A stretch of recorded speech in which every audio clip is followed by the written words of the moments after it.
Welcome everyone to another morning check-in. My name is Chris Sarda at Chaos and Comics on Instagram and Twitter, like always. And today we're gonna do a more. Yesterday I talked about What If. I talked about some Star Wars. Today's gonna be a little bit more comic focused, which is mostly what I want to do. But that other stuff will definitely sneak in, especially if it fills my day. And there's only one little thing that's not comics that I wanted to talk about. I actually watched this movie a while ago, but I did want to mention it because it came up at work. But the first thing I want to go through is something I posted on Twitter and Instagram, and I guess I was a little bit surprised on how the reaction maybe, or maybe the fact that I posted it. It would be if you look really close there. If you look really close there, you'll see those Broken Bones ballads that I owned. What did I buy? I bought 9 of them accidentally. Who knows what I did? I may have tried to put 1. I may have tried to put 0, and then hit the 9. All I know is that they came in the mail, and there were 9 of them, and now they're in. This is blue. This is the recycling bin here. So I don't know where you guys, what kind of caveman world you guys live in, but blue means recycling in the civilized world. And those are in there right now. Then over the weekend, I did throw away a different little potpourri sort of stuff that I don't know why I'm saying potpourri so much this week, but there's my Lar bars, and then I have a kid, little baby, so there's his formula. I'm sure half of this isn't even really recyclable, but my wife throws anything in there. I also got pointed out on Twitter that some of these are in poly bags, and those are not recyclable. So I should have taken them out of recycling. But listen, I get that I should give them away, and I get that I should donate them to hospitals or whatever, or I should sell them. But at some point, I've been saying that for a year or two, that I have too many, and there's a lot that I don't actually need. And I can't give a lot of my comics away to kids because they're not for kids. But I mean, is that, I thought that was like a normal thing, that maybe a bunch of 10-cent dollar issues that don't matter, those are easy to throw away. But apparently you guys are a lot of hoarders out there. So I'm curious if anyone actually just tosses comic books like that. And I plan to toss a whole bunch more. My wife, when she saw me do it, she's very pro me doing this. She's okay with me, because it's more expensive actually to buy digital, right? If you buy them on Comixology and you have I pay the $9.99 because I like the books that are free on there. With that payment, I only get 15% off, and then through Gmart, I get 35% off, and maybe it's like Fantagraphics, I think it's 25% off. Most of them are 35% off, and she's completely okay with me spending more if I didn't have these piles of comics everywhere. But I'm just curious to see if anyone else would actually pull that trigger to throw away a stack. I'll probably, within the next 2 weeks, I'll probably throw away a short box or 2. But anyway, my wife popped out, and she started going, we could sell them at a yard, so we could do this. And then you could see her like argue with herself. She's like, Gosha, shut up. She like said her name. Shut up. Let me you just throw them away. Don't make any change, because I almost did. I almost turned around and pulled them right out of the trash can, because it hurts. It does hurt. It definitely hurts. So I don't know. I probably won't take as many pictures because my trash can's pretty dirty, but it's probably the end of the pictures. But I will probably be tossing a good amount of comic books. I'm after my wife said that, I'll set aside some of the stuff I don't really need, and she could sell those at a yard sale or something like that. So the only non-comic thing I want to talk about is, and this movie's been out a while, but it stuck with me, I guess, is the movie Free Guy with Ryan Reynolds, that looked like it was just going to be absolutely idiotic, like a horrible movie. And if this movie, so video game movies in general have this bad rap, so did comic movies for the longest time, right? But if this movie had been made in the 80s or 90s, it would have been a terrible movie. They wouldn't have figured it out. But this this time around, the movie that looked like it was going to be completely idiotic was actually really, really enjoyable, to be honest. It's an excuse for Ryan Reynolds to be Ryan Reynolds. That's a lot of his movies lately. It's like, do your little Ryan Reynolds attitude. So if you don't like Ryan Reynolds, you're definitely not going to like Free Guy. But by the end of the movie, it's a creative movie. Action scenes are creative because of the nature of the movie, and the characters in the movie, you actually find that you care about them a lot, even the ones that are technologically fake. And then in its own subtle way, it makes some interesting and very basic statements about AI. Right? I mean, all of our AI stories, especially when they get to the big screen movies, are all terrifying, dystopic stories of AI taking us over and killing us, Terminator to Matrix and whatnot. But this one was, what if it becomes alive? What kind of rights does it have? And when is it actually alive, right? And it didn't get that deep. It wasn't like Matrix 1 where it got philosophical or anything like that. But it did bring it up, because the characters, these NPCs, I don't know why I put those in quotes, it's a common phrase now, but the non-player characters in the game, you actually do sort of start caring for them, and they're funny and quirky in their own way. But other than that, I mean, for the most part, it's going to be one of those movies that's going to get on a streaming service, and you may or may not watch it. It's not like really a must watch. It didn't, as surprised as I was at how good it is, and if you feel like that kind of movie and you like Ryan Reynolds, then it's a for sure watch. It didn't do anything special. It didn't take very many risks, which is something that would really make me care about a movie or put it on a higher up on a list for me. But at the end of the day, it was pretty basic, and something that was just lighthearted and enjoyable. So that's really the only non-comic thing today. Was Free Guy. I guess it's sort of still in the mix. I mean, especially recording this for YouTube. There's a lot of gamers on there, so Twitch and what's obviously YouTube. And I'd imagine that they're popular streamers. I'm not really in that world. I don't know that much about that world, but I know, like, whenever they did those disaster movies, it was actually reporters I knew. So I imagine that hopefully they got real streamers. Hopefully they didn't just use actors for that. So enjoyable. Didn't move the needle as far as it being as far as it taking any chances or anything. It becomes, once you figure out and enjoy what it is within its boundaries, then it's fun. But those boundaries are pretty tight. So let's do an unboxing, huh?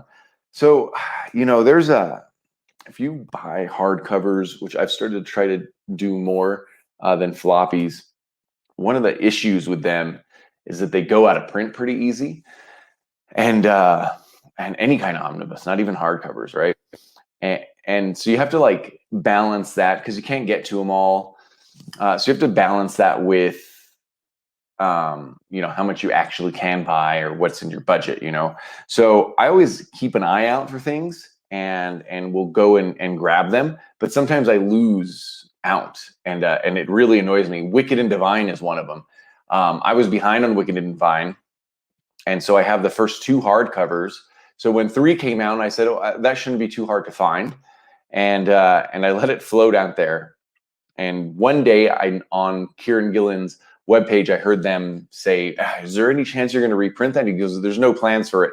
And my assumption was that it was just still $30 on Amazon, or I can even get an older copy beat up or something for cheaper. And of course, that's not the case. It's hundreds of dollars. And the one that just grabbed me from reading up on the Diamonds Retailer Summit, which the second day was today. I might cover it. Might cover like Dark Horse, a couple of the other companies. I might cover that in a couple of days, not today though. Was that I read it in the Dark Horse little blurb on the comics beat, that there was no plans to reprint the Lone Wolf and Cub omnibuses, or omnibuy. And it feels like I bought volume 1, which is still pretty cheap, by the way. It's still only the $20 or whatever. It feels like I bought volume 1 less than a year ago. You know, this is not a Lone Wolf and Cub review, but I can see how it was one of those situations where I was reading it slow because I can see how important it is. But since I didn't read it ahead of time, you know, I've read all the influences. So the stories were coming out basic. So I was reading it a little bit slow, but it is something I wanted to completely read. And so now those omnibuy are just out of hand, and they're not even hardcovers. So it's one of those things where you need to know the handful that you want, and you need to, number one, read the ones you freaking buy. I'm trying not to curse on here since it's the morning. And then keep an eye on the ones that you do want to buy. And if you see them going up or if you see them going down, you got to jump on it early. So one of those was Nausicaa from Heyo Miyazaki. So Nausicaa is definitely, I think, one of his best animes. Miyazaki, of course, known more for his movies from Studio Ghibli than his anime, at least in the United States. And I think it's one of his best. I think it's also one of his most underrated. You know, I think a lot of people say Princess Mononoke. A few of the other ones are slipping my mind now. But this is his pretty. He did Lupin stuff, but this is pretty much his earliest work. And he did a whole series of it that is not. The movie is actually cut down. You know, the whole story is in the anime. So this is something that's normally like $60, maybe 70. And when I saw, you know, and I think, you know, you see it for 50 maybe, and I saw it somewhere for 30. So this is one of the times where I go, well, let me scoop that guy up. So this is not really an unboxing. It's more of a decellophaning, which sounds dirtier than it really is. And then we'll take a look at these books. I should set a second camera up so we can have a closer look at these books without me just holding it up. Oh goodness. There we go. Decellophane you good. Okay. So it comes in a nice slipcase. That's a big deal too. Like if you're gonna buy something nice, I mean, it's as much shelf porn as it is something to read. Okay, it's like 90% something to read, but the 10% shelf porn is nice. So it's really nice when something looks good. So the slipcase is very important to me. And then I got two big chunky Nausicaa of the Valley of the Wind books. So there's number 1. Ooh, even a little poster that I don't care about. So here's number 1. You know, nice pages. I was going to say new book smell, but that smells very plasticky. And I was reading this. My original plan was just to read these through the library. And I got to volume 3 or 4, maybe 2 or 3. But I really like it. So I went ahead and picked it up. And I'm picking up a lot of stuff I'm picking up a lot of older anime or manga, to be honest. Whenever they... this is probably not showing up great on the screen, but whenever they do that little bit of coloring in manga, you know, they do those first 2 or 3 pages, it always annoys me. It's always colored so nice. And it always annoys me that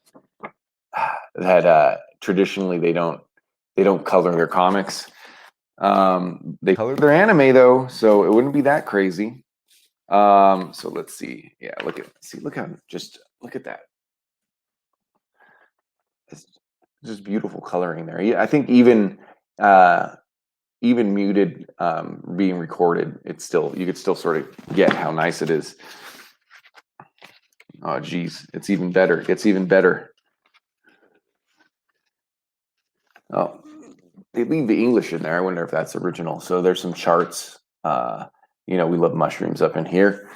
Oh, I wanted to review Khazar by Zach Thompson, who did more mushroom stuff. He just got done with that Aftershock book, and he did more mushroom stuff. So it's just a beautiful book. I'm showing you the colored versions, but I sure hope that it is okay. Good. Yeah, that's chapter 5. Oh, that's because it's number 2. So black and white's not going to come out as well. Pretty dense for manga. So you see like it looks almost like a Western comic to me. Of course, it's read opposite than we're used to. Don't complain about that. It's like driving stick. It's like a 35-minute problem to understand how to do this. So, beautiful book. Let's look at some of these here. And it's going to look nice on my shelf because who knows when I'll get to this. Hopefully I stop buying so many single issues and I could start really enjoying longer form version stuff. I got to get like back into that mode. Since I had a kid, that was the reason I started reading more comics, right? Because I can read for 10 or 15 minutes and be happy with what I read.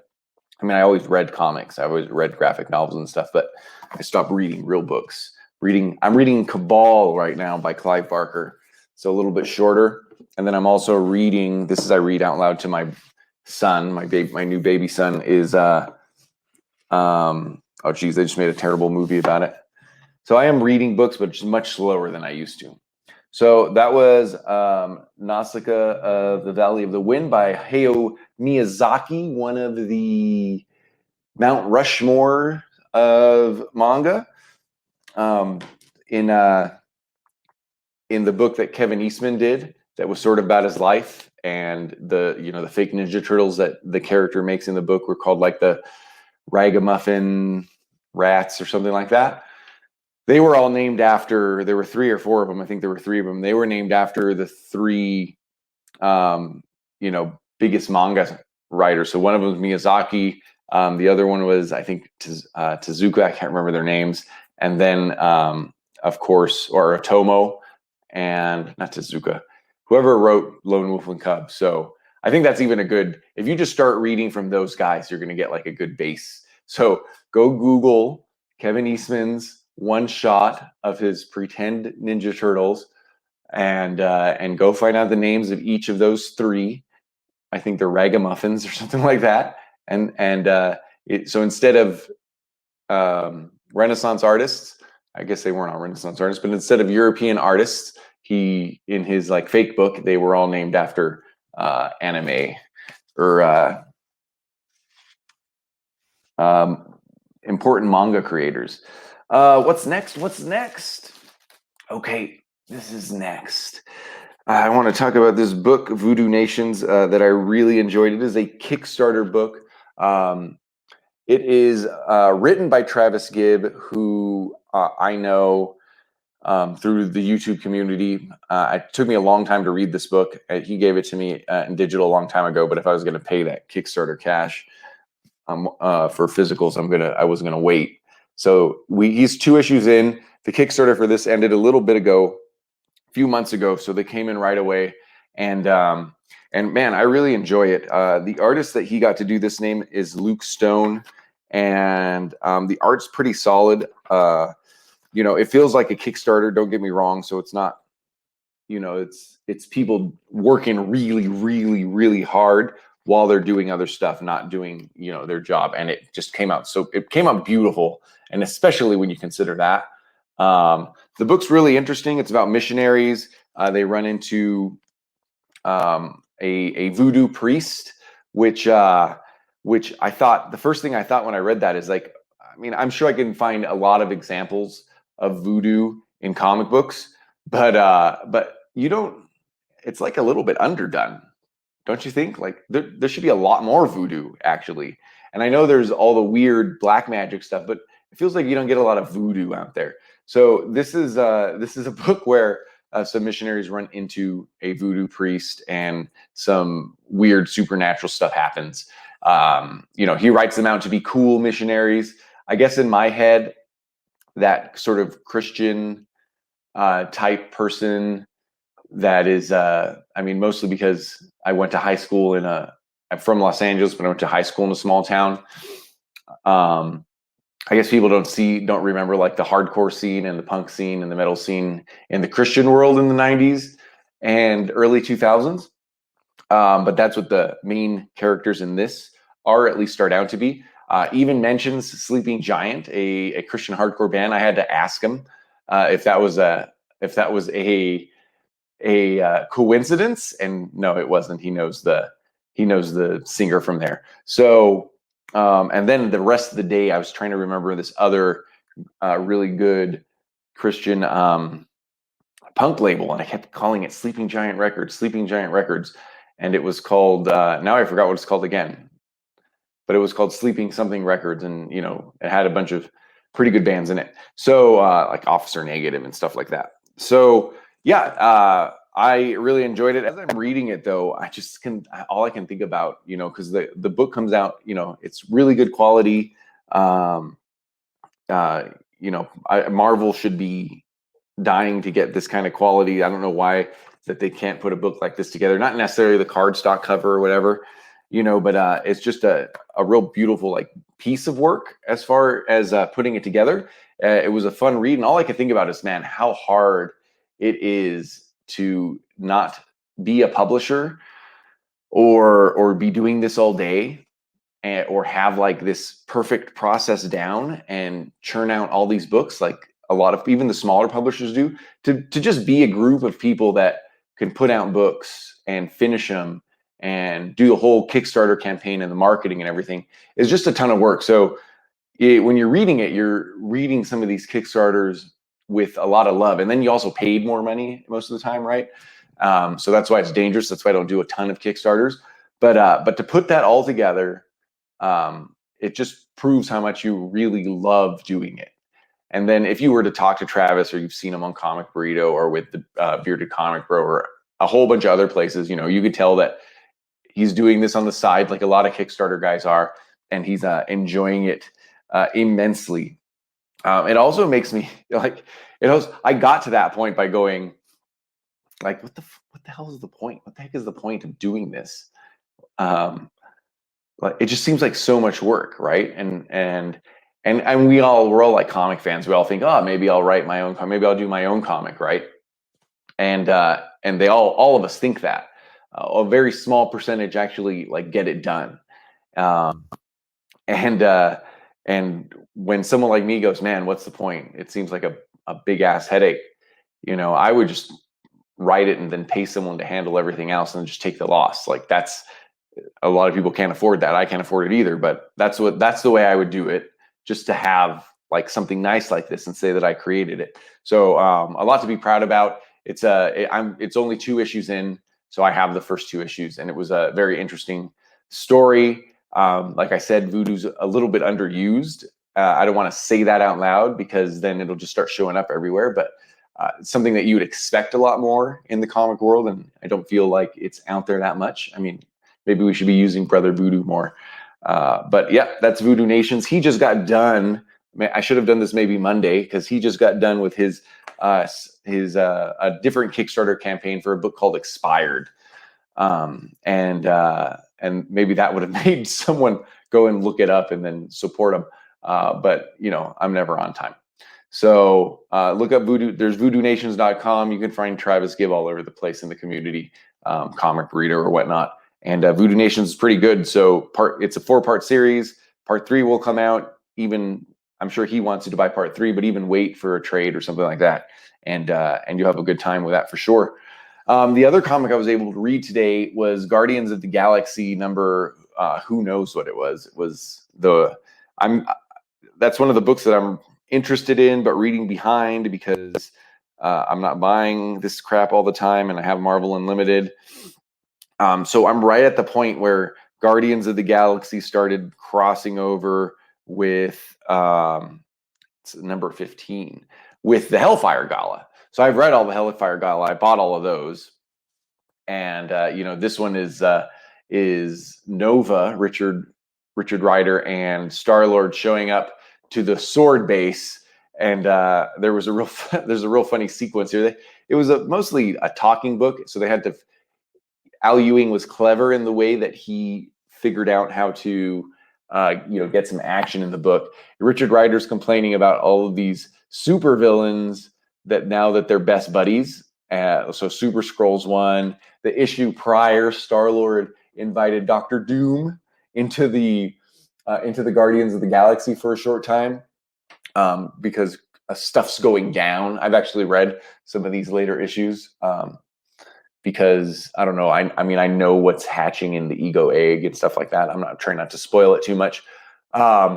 But Richard Rider's angry about it, you know, citing Super Skrulls on his team and Dr. Doom's on his team. And then he shows up at the sword base and he sees Magneto and he starts, and, you know, they start a fight and then they make up. It was pretty funny. And the fight was good. Nova's powers actually can reverse Magneto's powers. So that's pretty cool there. So, I mean, one day maybe we'll get a really good fight, but it was really just to fit some action in there. And then it's starting the Hellfire Gala. And it feels like if you're reading the X-Men, you should probably read these last few issues of Guardians of the Galaxy. I realized that it ended abruptly. And I've even read one of the last Annihilation books. So that's how I know what's going on ahead. Reading Guardians of the Galaxy, apparently in reverse prime number order or something. But yeah, because I've been reading it because it's crossed over with Sword and the X-Men a little bit. I've realized that I've just enjoyed it. I may even go read from the beginning, but we'll see about that. So I'll stick with that. Last Annihilation looked good. Some Dormammu love in there, and those were really the two comics that I guess I read three, but the three comics I had time to read today. It's a little bit busy. Otherwise, and now I'm gonna close up with. It's Wednesday morning, and these are my top 3 comics I'm interested in for New Comic Book Wednesday, in no particular order. Number 1, that's an order. Die number 20. So Die is ending. Kieran Gillen, Stephanie, I believe it's Haynes, not Hans, but I've been calling her Hans for years now. It ends right here, number 19. It felt like number 19 was something that you know was building up the entire time. I don't like to spoil it because it was building up in a certain way for the characters. And number 20 is where we're going to end it. I'm excited to see what Kieran Gillen's main indie book becomes. Like, I know that he's doing Once and Future and stuff, but you know, he seems to have one where he's putting in just a crap ton of thought into it. So Once and Future is like an action book. Die and Wicked and Divine, and not Uber. Gore Vidal likes Uber the best, which is funny. And I can't remember the other music-based book that Kieran Gillen did, but it was also very good in black and white. You know, I can't wait to see what is next, like one that he mulls over for a long time, because Die feels like it ended a little bit short, but obviously it's 20-sided die. It's a play on numbers, I guess. Next one is Crossover, number 8. Crossover's back. My favorite issue of Crossover was the one-shot. I would say this is a book that it's not as good as I was hoping it was going to be, or as excited I was for it. Even issue 1 like met my expectations, but then it was just a cool enough book with cool enough ideas in it. So I'm curious to see what continues to happen in it. For that reason, apparently there's more big stuff or whatnot. Madman's in it, obviously. That was one of the big things, but I don't know if that was a genuinely good cliffhanger for issue number 3 or 4 or whatever. But it is good enough to stick with it. I like Donny Cates for what he is. I enjoy for what he is. So I think he's a fun writer. I think he really cares about the things he's writing about. And I think he's one of those guys that, you know, has good ideas. Do they always pan out? No, not necessarily. Death of the Inhumans, for example, and whatnot. But really cares, like really cares about it, and looks in the mirror and goes, how did I end up here? I'm so lucky, and I got to make sure I don't F this up. That's what Donny Cates comes off as me. So I do feel like he does good stuff, and, you know, obviously works on his marketing. And I enjoy it for that reason. Even if it didn't, you know, something like Crossover didn't become my favorite book or anything like that. I am buying it though, and that's what really matters to his pocket anyway. And then my third, in no particular order, is Inferno number 1, the end of the Hickman run. and I've already complained about this, and I'll complain about it more. I'll probably do it this week in X-Men on this show. But hey, I'm excited for this. I'm disappointed that it's the end when it really should be the end of the first act of 3. But whatever, you know, I have to decide how I'm going to stick around with X-Men. I'll probably end up reading the vast majority of it on Marvel Unlimited. But nonetheless, I'm excited for this. I mean, if you guys thought that, you know, the X-Men were bad guys, just off doing little, you know, the little things they were doing, man, where Magneto or where Professor X just was brutal was to Mystique, and outright lying to her, like in, you know, like a government CIA type lie. You know, she went and did her mission. You know, I won't get into those details. And the deal was that they would revive her girlfriend Destiny, but there's a big no precogs rule because of Moira and the way she is, her mutant power. Not getting into any of that. And then when it happened and she deserved to get it, Professor Xavier was like, "Sorry, nope." Like literally, like just dry F you, not gonna happen. And it was like one of the sharpest things I read last year when he broke that to Mystique. And since then, Mystique has vowed to burn Inferno down, hence Inferno. And so a lot of us are very excited for that, even if I'm a little bit disappointed. The solicit says, the culmination of Jonathan Hickman's X-Men begins. There will be an island, not the first, but the last. Promises were made and broken. I just referenced those. The rulers of Krakoa have been playing a dangerous game with a dangerous woman, and they're about to see how badly that can burn them. So, bam. So that, you know, even if you're not reading X-Men, I think that's pretty cool. And if you just hate this Hickman X-Men, which you shouldn't, but if you just hate the concept of this Hickman X-Men, Mystique is for you. She represents you. She's going to burn it all down. My name's Chris Sarda. Thank you guys for hanging out with me in the morning. I will see you guys tomorrow. And then next week, we will rehash how I'm going to do all this crap. And find me at Instagram or at Chaos and Comics on Instagram and Twitter. And of course, right here on YouTube. Thanks for hanging out.